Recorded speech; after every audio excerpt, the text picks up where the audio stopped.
saag in the making. So what we have is broccolini, we have kale, 4 pounds of kale, we have 4 pounds of spinach, we have 1 pound of fresh fenugreek,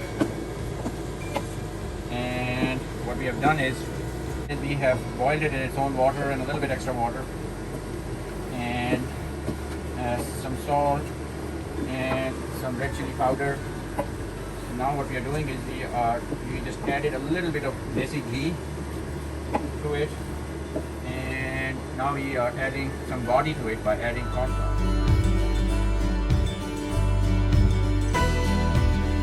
We are folding it and blending it. We are cooking this nice Punjabi Saag. I told you what the ingredients are. So what we have done is we have blended it or gotified it. Now we've just added some good American cornstarch to it to give it body. And now I'm going to stand here and just use some elbow grease to get this, smooth it out.